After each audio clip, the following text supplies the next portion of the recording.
बाजार खुलने से ठीक पहले weather related, agri related spaces पर हमने चर्चा की थी। एफएमसीजी में भी अच्छा खासा एक्शन। आप बताइए, आपके रेडार पर कौन से ओपनिंग ट्रेड्स हैं?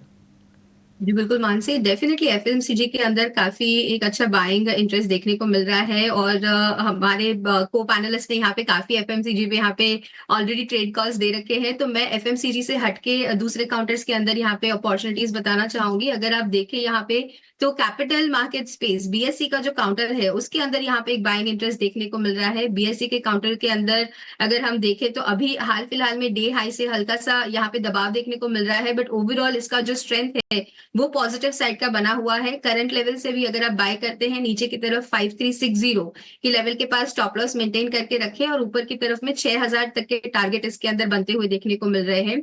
दूसरा काउंटर जो मुझे यहाँ पे पसंद आ रहा है वो सेल साइड का काउंटर है, क्योंकि मार्केट के अंदर दबाव जो है वो हमें देखने को मिल रहा है। इंडिया होटल्स का यहाँ पे ओवरऑल चार्ट स्ट्रक्चर है वो वीकनेस दर्शा रहा है। इसको आप करंट लेवल से सेल करें।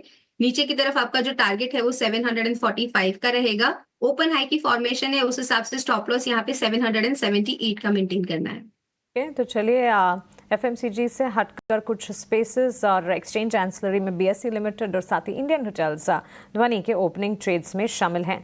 एफएमसीजी की जहां हम बात कर रहे हैं, किरण जी, एक डाइवर्सिफाइड एफएमसीजी बेट आईटीसी पर भी एक टेक आपसे जानना चाहेंगे। एक तो पोजिशनली चार्ट स्ट्रक्चर जो है वो स्ट्रॉन्ग नजर आ रहे हैं।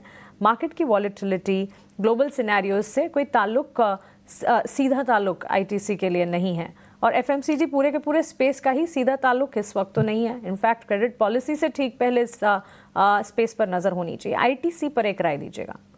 So not only ITC but जैसे आपने बताया कि overall FMCG counter doing very well, और जनरली हमने देखा है कि इस प्रकार की हाई वोलेटाइल सेशन के अंदर FMCG does very well.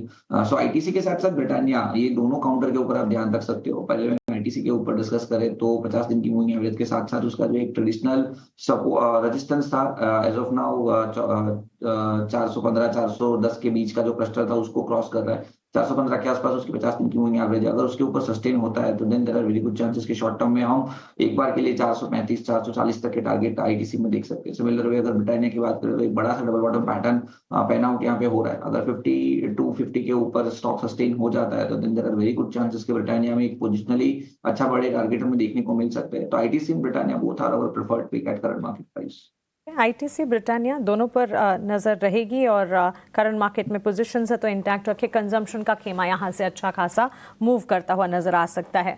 Sachin, crude beneficiaries की चर्चा हमने बाजार खुलने से पहले भी की, और अगर आप देखेंगे क्रूड बेनिफिशियरी में एविएशन प्लेस, सीमेंट है, ये सारे के सारे स्पेसेस तो हैं ही। ऑयल मार्केटिंग कंपनियां हैं, लेकिन पेंट स्टॉक्स पर भी बातचीत होनी चाहिए। एशियन पेंट्स और साथ ही बर्जर पेंट्स, पिछले 4 सेशन से एशियन पेंट्स का स्टॉक जो है मजबूती दिखा रहा है। इस वक्त भी शार्प अपसर्ज 2408 के लेवल्स रिविजिट करना चाहेंगे, बताएं। हाँ जी बिल्कुल। लोअर साइड से अगर हम देखें तो एक रिकवरी मूव जरूर बना है। 2200 और 2150 के आसपास के एक बॉटम्स थे, जिसको लाइक मंडे के ट्रेडिंग सेशंस में इसने रीटेस्ट किया है। अराउंड 2200 के अराउंड के लोस टेस्ट करने के बाद वापस से रिकवरी मूव है। और जैसे कि आपने बात की कि लाइक क्रूड ऑयल की न्यूज के चलते इन स्टॉक्स में कुछ पॉजिटिव मूव्स कंटिन्यू होते हुए नजर आ रहे हैं। मुझे लग रहा है एक इमीडिएट ब्रेकआउट लेवल है स्टॉक के अंदर एशियन पेंट में, और वो लेवल्स बन रहे 2420 के near to that levels stock already move करते हुआ दिख रहा है। But still will wait for the breakout level. और 2420 अगर ये फर्दर लेवल्स जैसे आज के ट्रेडिंग सेशंस में भी ब्रेक होते हैं तो पॉसिबली अप मूव जो है वो करीब 2480 2500 तक के लिए कंटिन्यू होता हुआ नजर आ सकता है। मुझे लगता है 2420 के ऊपर ही एक बार बाय इनिशिएट करना चाहिए। इन केस कोई बाइंग लेता भी है तो लोअर साइड में स्टॉप लॉस का जरूर ध्यान रखना, और स्टॉप लॉस रहेगा 2350 का। ठीक है, 2350 का स्टॉप लॉस होगा। एशियन पेंट्स के लिए क्रूड का बेनिफिशियरी है।